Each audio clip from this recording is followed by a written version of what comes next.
everyone. As you can see, I have changed.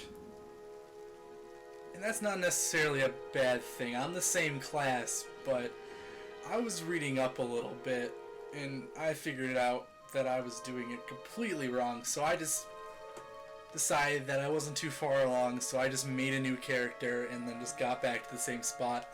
Now I'm an elf, because apparently a lot of ciphers build might first. And they also try to do pistols, which there was a pistol early on that I apparently missed. But I'm supposed to enchant it first before using it, because it's a pistol called the Disappointer, and it has pretty bad enchants on that I need to overwrite. Other than that, like I said, I'm the same class. I just changed one of my abilities and, you know, stuff along that lines. But anyway, so I'm back where I'm at, so it's not a big deal. But, you know, I'm not a fire god anymore, apparently. Which is alright. Change can be a good thing sometimes. And then I told her, that's not the pistol. Oh, man. Ha! That's what I did. Alright.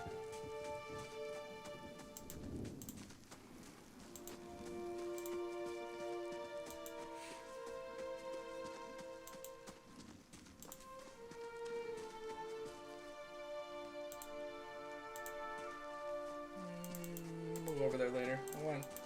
I want to see if I can actually loot any of these bodies. As horrible as that is, hanging from the tree.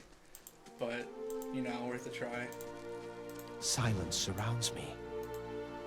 Scattered between the roots are bracelets of twine and bead, wilting flowers, in notes half erased by the rains. That doesn't look like I can loot the corpses. He lied. I'm not hallucinating anymore, which I mean, I just want the thing in the wall. I really... Okay. Whatever. It's probably just that stuff I picked up earlier. That was on the wall too. The blood wort or something. So that looks scary and abandoned.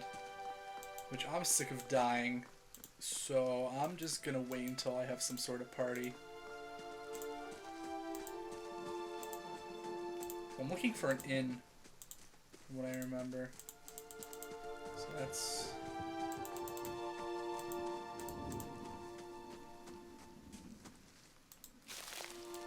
Yeah, that's why I was clicking the wrong button. Alright, so let's check over here first, because this is the lower side. You see 4 people gathered by the door to the inn. Their raised voices and chopping gestures suggest an argument reaching its climax.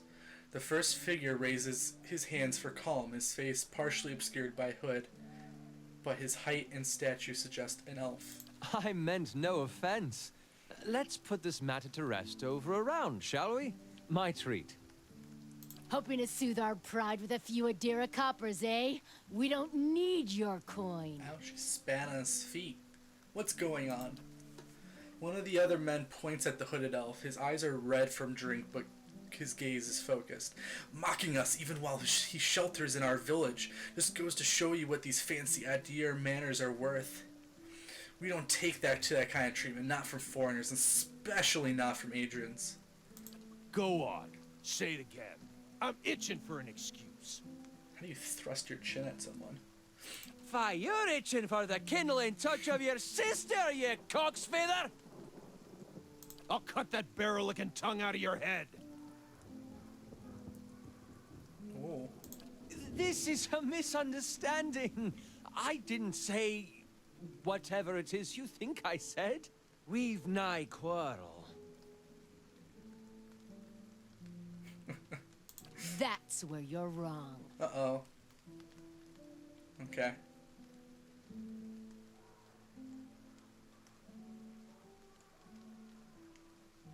Yeah, I don't think attacking him is a good idea. Angry townsman. Oh, wait, the 3 drunks scowl at you. And why is that?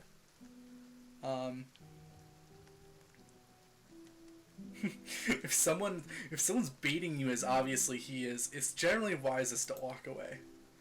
They look at each other. One of the men gives the other two a warning shake of his head before turning to you. We're done for now, but this one better watch his step around here because we're not going anywhere. With a final scowl at the elf, he turns to leave. Look how they run away. As the three stumble away, the elf turns to you, the tension almost gone from his smooth face. Not quite how I hoped to get to know the neighbors. Thank you for your timely assistance with that awkward situation. Actually, that was fun. Then I can't imagine you lack for entertainment in these parts. He strains his hood, and you note the remains of fraying embroidery on his gloves. His boots are caked with the dirt of many months' travel, but the leather work beneath is sturdy and fine. Well, I suppose introductions are in order after that little fiasco. Aloth Corvusser, at your service. Tell me about yourself. Well, I'm a wizard by training, and an adventurer by necessity. I was born in the Seathwood, part of the mainland of the Adir Empire, and both of my parents served the nobility, which afforded me an education for which I'm grateful. However, there were no open positions in those houses, and so I decided to seek new means in a new land. Probably came to the wrong place. And how exactly did you come to be here? I was traveling with a caravan, but we were separated near some ruins. I'm lying to him now. In Gwithan Ruins? Well, those can be dangerous places during the best of times, which these are not. And half the locals would arrest you for trespassing, and the rest would kill you outright. He leans closer. I'm curious. What exactly did you find there?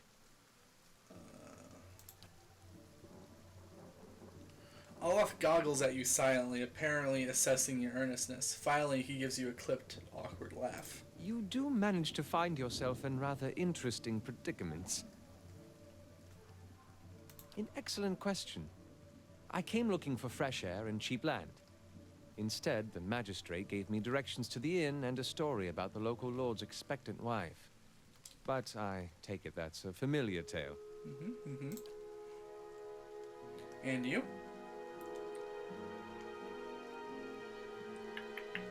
I've been experiencing strange things of late. I'm looking for an expert on souls. Indeed. The local lord has searched far and wide for similar specialists.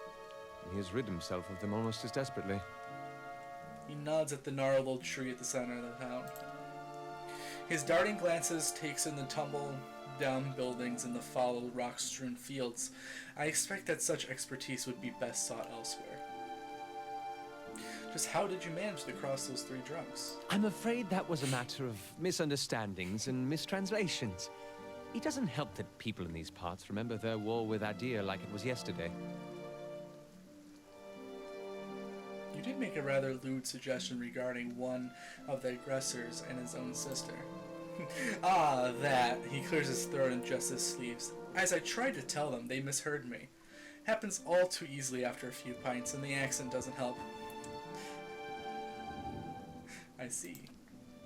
For which I'm grateful. Let's discuss something else, shall we? I should get going. As should I, given recent events. It's just as well.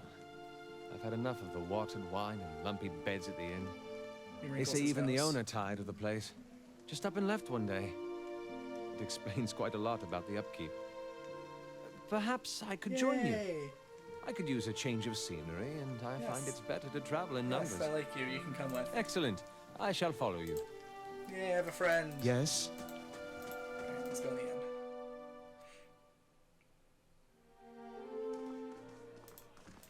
I just want to get to use this gun, but I need one of these enchantments. But I barely have the accuracy one. And the damaging one I need another spider leg, and I need Pilgrim's crown and some money. Everything else is a lot worse. So, but according to what I read, I just need either accuracy or damage, just a basic enchant, and it'll get rid of all the terrible enchants on it that make it the disappointer. Okay, so I'm supposed to talk to the inn lady, I think is what they said. Well met, friend. Oh, greetings and welcome to the Black Hound Inn. The innkeeper bows her head curtly. Please sit where you like. Would you like a drink or a room? We have 2 available at the moment. I'm afraid we can't offer much by way of a good meal today. She sighs. Unless you're fond of cold porridge.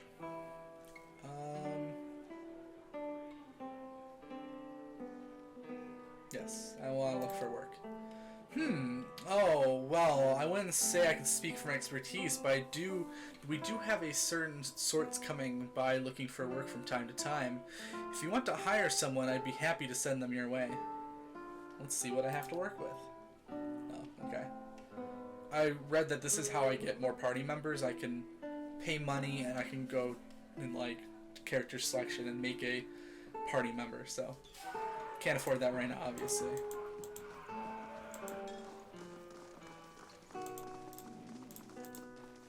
Beg pardon, sir. Don't have much time for talking. Sorry. So this is just where I'm supposed to go to sleep, according to that one guy. So I'm gonna go look for stuff, I guess. Actually, let me talk to the innkeeper one more time. See if I missed anything. Hail, traveler.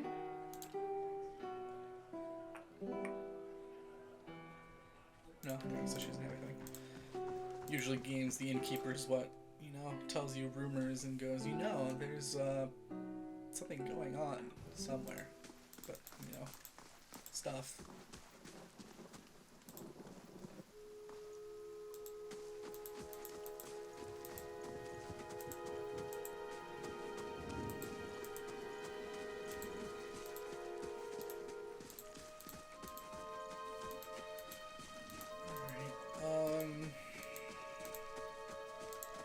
That's a dead end. What's up here? What's in here? Am I going in someone's house? I'm guessing I want to, like, find something with the, you know, the king or the whatever he is.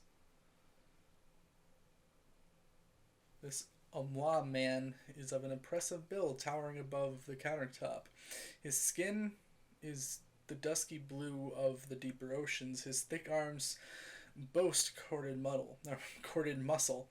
Small ears frame a square-jawed face coated in a smeared suit and arcing black tattoos alike.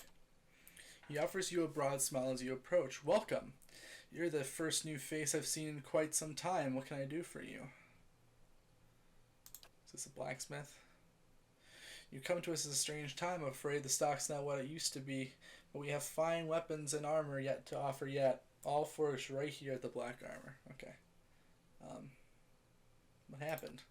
We just don't have the supplies. Been expecting next delivery for near on a week now and haven't seen a sign of it. Have to expect that they were hit by bandits. The road out east is crawling with them, or my workers ran off with the wagon themselves, maybe, to make some coin. Tanu snorts as if that lot would dare.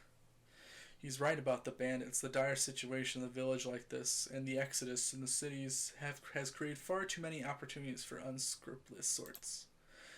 Twatanu scratches his jaw, thinking, if you happen to be headed that way, maybe you could keep an eye out for the supply wagon. Or my shipment, at least. They'd be cutting through the Black Meadow, I expect. Only good road for it. As it is, most of our weapons go to His Grace, Lord Raedric. Twatanu glances at the nearby guard, and that's as it should be, but it doesn't leave much for outsiders. We just don't have the iron. I'll find your supplies. Twatanu nods. Then you have my thanks. You bring those supplies back, and I'll have plenty more to offer you. A discount to start. Oh, and if you find my workers, tell them to hurry it up, where they can take up farming instead. Can I sell stuff to him? Good day, stranger.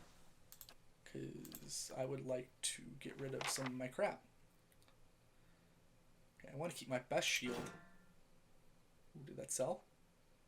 It did. Okay, I want to keep the best shield because as soon as I have enough money, I think I'll make an adventurer so I can have like some kind of warrior in the front. Which I need don't need that. Don't need that. 14 to 20 crush. That's weaker. That's weaker. Speaker. Such a shield, and that is one-handed. Yeah, okay, that is one-handed. Get rid of the stupid bows. There we go. And I should have enough for a friend. We'll call him that.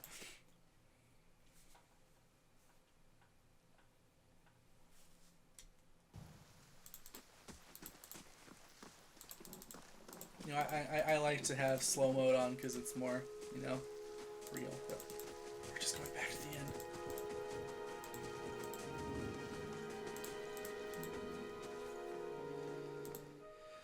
Alright.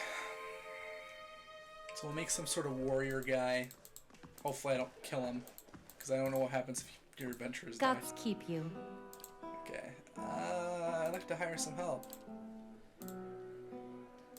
Yes.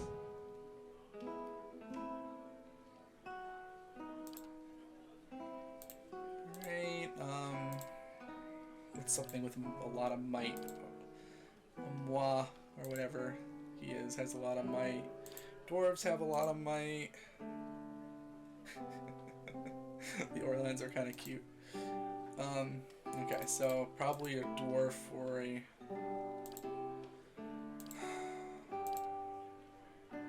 Guess let's do him. What's the difference? One has towering physique, so he can defend more. This guy has...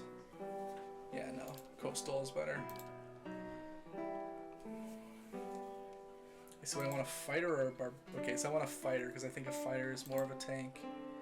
Druid is so cool, though, but I don't think that they're the best tank. So maybe a Druid will be my fourth friend, I guess? I don't know. Or a Paladin.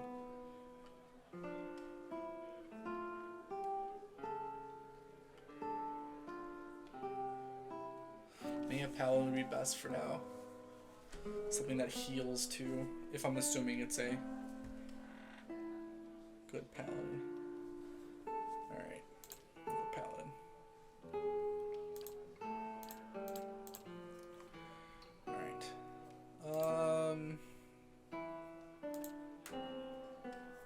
They all give the same thing? I'm confused.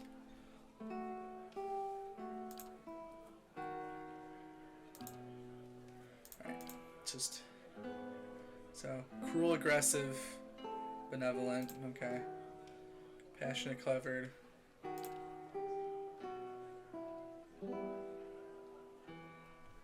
Strike rationale.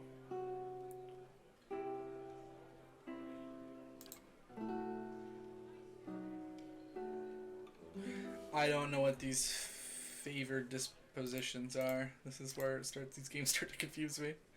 Alright, well, not many of these are very different. Unless I'm just missing it. No, okay, so I'm just gonna pick one, I guess. Sure, why not? Gold Pack Knights.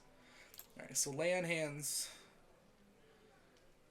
Just heal someone, right? Ally targets no plus 54 endurance over 5 seconds. Endurance is health, I think.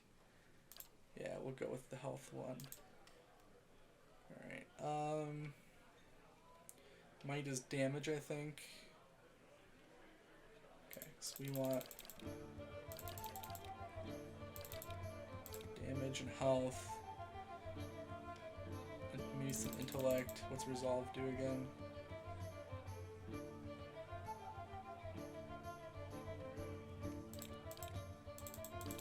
My other character has high resolve, so that's good, I think. Maybe a little less perception.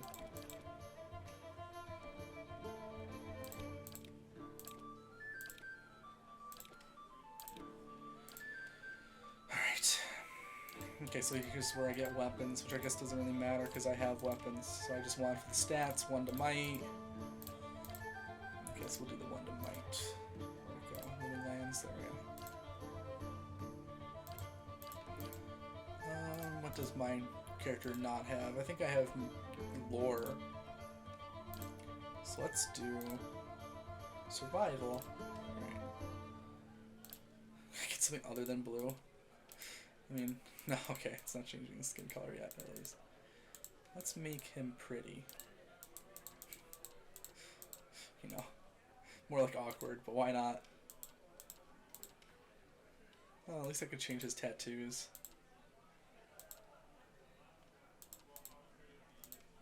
I know, I'm just rushing this. I want to like him a little bit, but I don't really care if he's perfect. Oh god. There are uglier faces, okay.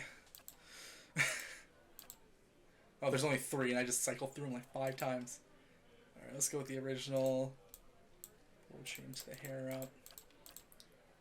You know what? Why not? That looks okay. No, it doesn't.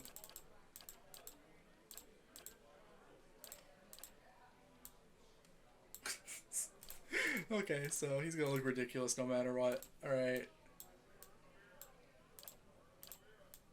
Let's go with that. And that's a great portrait. I'll think about it.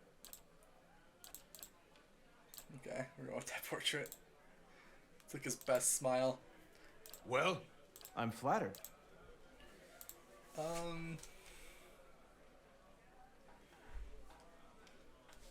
don't want to give him a dumb name, but I don't really want to spend much time on a name. So, you know, let's just name him Uther. Why not? He's a paladin. Uther had to start somewhere. Okay. I feel like I'm... Why is my party running slower than normal? Alright, so let me put some armor on him.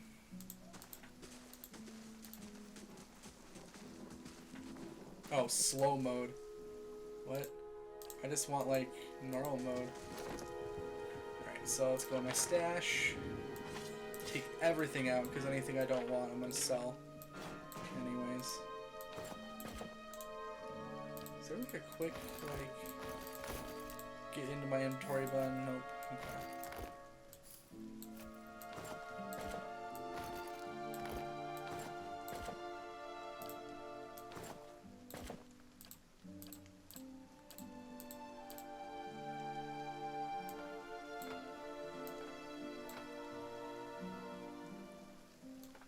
Keep torches because I don't know if they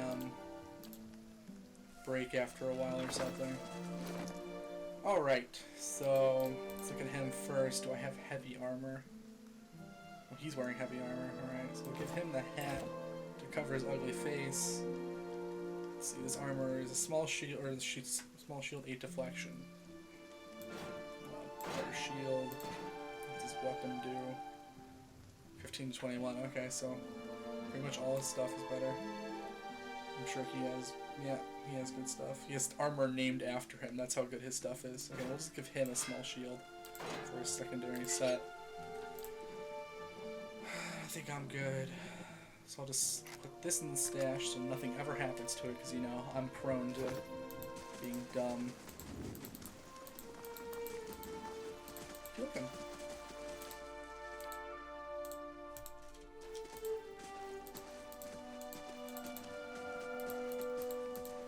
Yes? Why is Yes? that so slow? Okay, there's a normal mode. There we go. Alright, so I don't want it. If I do fast mode, I just want to unclick it. I don't think I need to go in slow mode unless it's like, you know, intense or something. Good day, stranger. I'll sell you the rest of my random crap.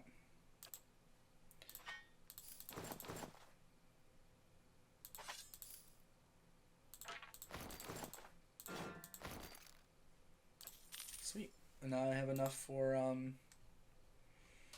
the enchantment if I can ever find other stuff. So let me see if I could find like a general store or something that would have like the 2 random items I need, because that'd be good to have my gun, because apparently that gun is decent for starting off. So there are signs in front of buildings. Okay. Is there like an alchemist shop or something that would have like spider legs and whatever I happen to need? This man and woman appear to have been deep in conversation, working at closing 2 bulging satchels. As they move to embrace until the woman notices your approach and pauses, her smile faltering. Of course, because I just walked into their house. Gods keep you. Can we help you? She looks to her companion, brows furrowing with confusion. Do you know this man, Nantan? Oh, I know this guy. This guy from the forest. Naughton coughs. Yes, I think we met in the Valewood. I warned him about the bear. He inclines his head. Glad to see you've made it. Was there something else you wanted? You two seem to be in a hurry. Yes, I imagine so. Ingrod laughs. We're packing for a trip, actually. I've been meaning to visit Defiance Bay, and she looks to Nantan. Well, in truth, I think I've had my fill of this town. Nantan reaches to take her hand. It's time for some new scenery, he says. Is there anything you could tell me about the Gilded Vale? Ingrod smiles wryly, only that you'll want to be moving on as soon as you can. You'll have seen the tree, I've imagined, but the rock goes deeper. If you're looking for work, I'd say you've had a better chance elsewhere. We're headed for Defiance Bay ourselves, Nantan adds. Goodbye. Have fun. Just because I'm not a fan of saving before stuff, but I'm gonna cheat because I want to see if I'll get yelled at. Okay, I can just loot from people's houses. I shall be discreet. I could also sneak, I guess, if there is crimes in this game. Stopping scared me. What is there? I just need I'm sure there's a general store, like a town alchemist. Okay. Hi. Oh god. I don't know what's going on. As you near, you feel a vibrant history contained in the essence of this woman's soul. Voices from its past seem to call out to you. Sure. Let's reach out for the soul. You see a key churn gently, steady, and hear a ghostly click as the door swings inward. Two figures slip in, locking the door behind them, and begin their prowl. Their hunt is efficient, and it takes them little time to acquire a sizable collection of documents in oddly shaped velvet pouches. Quick hands fill pockets, rucksacks, and bags. The door opens downstairs and everything freezes. Footsteps, a tired giggle. The thieves are all eye whites in short breath as they empty their pockets of all but the necessities. Anything noisily hurriedly replaced. Silence from downstairs, then tentative steps up the staircase. A voice calls out. One of the thieves creeps forward, the other gesticulating wildly for him to return. He continues forward, crouching by the banister. He sees a gaudy shoe and shoves the woman... He sees a gaudy shoe and shoves. The woman falls with a cut-off screen, rolling lifelessly at the floor below. Swearing, the second thief grabs her brother and they make their escape, collecting whatever value they can on the way out.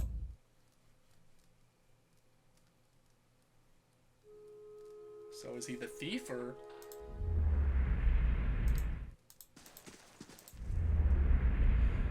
It's the same story?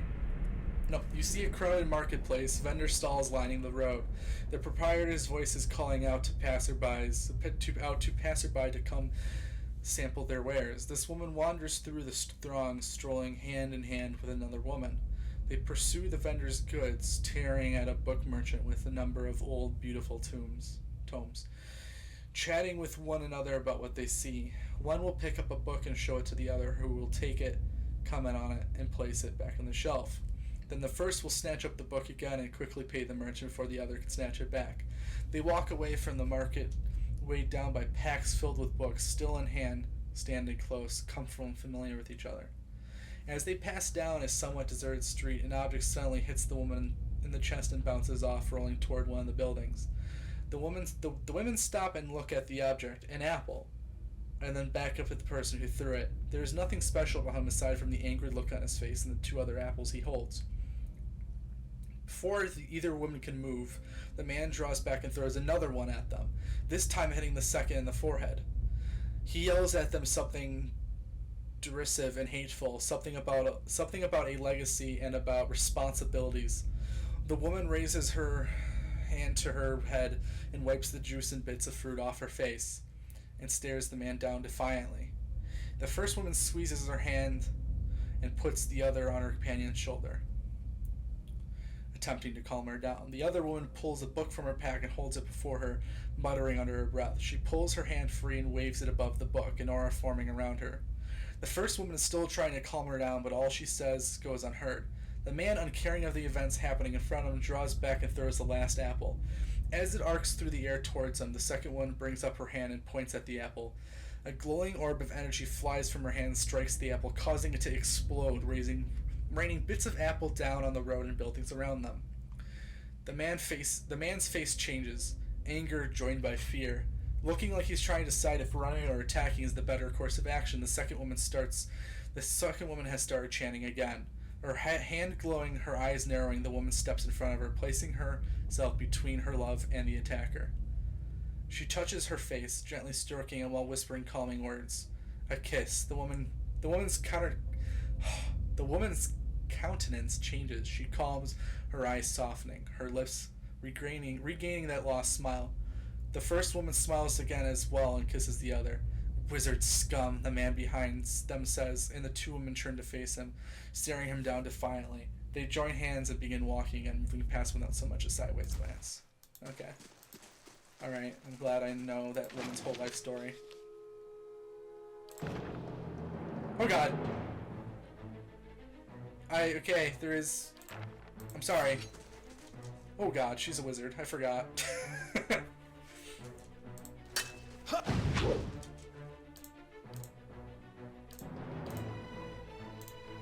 So I'm gonna take him, and he's gonna go over there.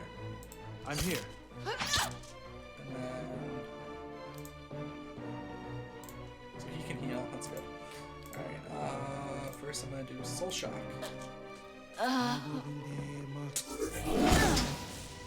Yes? Oh yeah, I forgot, I have a wizard now.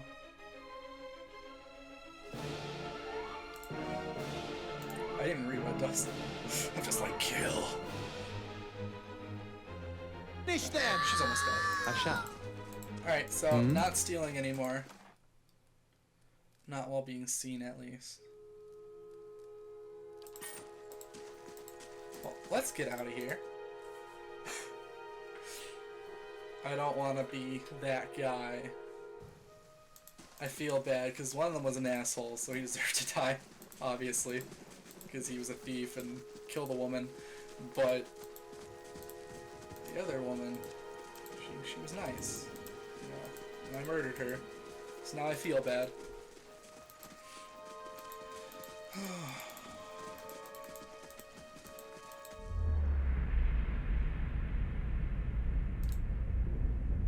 You see a large crowd gather in the middle of a courtyard. This man stands in the midst of them, a cloak pulled over his head. How can he put a cloak over his head if he has a head of flames? Anyways, the crowd has congregated around a platform and they all watch, transfixed, as a man is led to the platform flanked by two city's guardsmen. The man is shackled hand and foot but carries himself as a nobleman, not deigning to even glance at the crowd.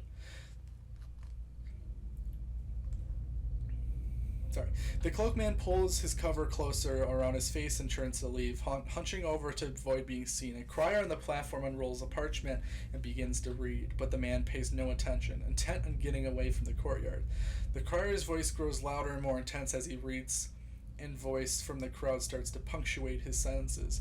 The jeers and shouts grow more frequent, and with each one the cloaked man flinches and his shoulders droop.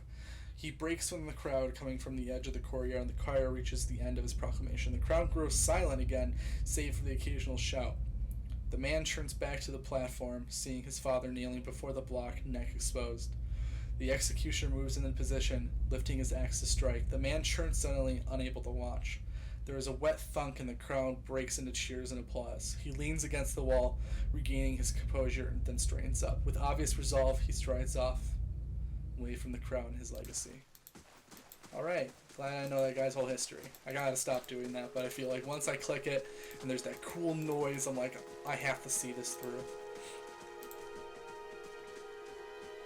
Well, welcome to part 3 and, learning the whole town's history. Oh god. We know there's more grain in there, Trumbell. We won't settle for scraps while you grow fat on our crops. A muffled shouting emerges from inside the mill. The first of you drunkards come through that door gets a shot between the eyes. Gods hear me, Swainer, I'll put you down like a dog. Come away for now, lads, but we'll be back, Trumbull. And we'll have fair prices, or by the flame, we'll have a reckoning. Oh god, they're coming towards me. I just want spider legs and grain, or... what's that? That looks like what I'm looking for. No. Alright, well, no, why not? He's gonna let me in. Yep, of course.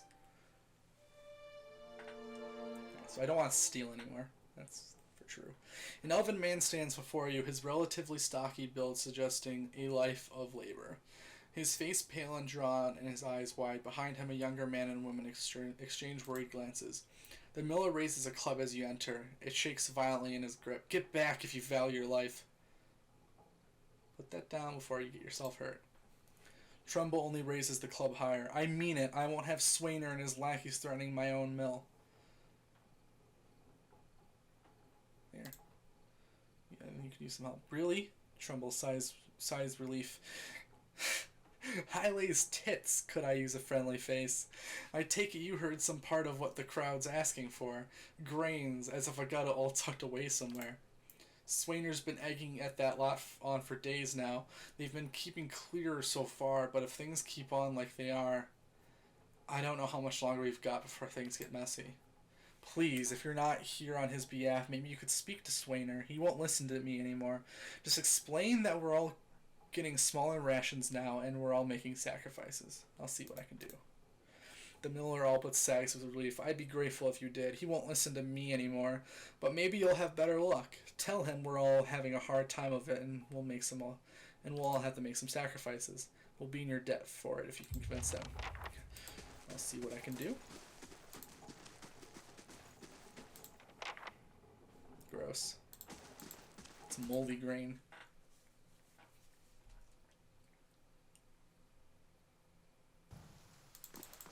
Alright, well, I think this is a good time to stop part 3. I'm here.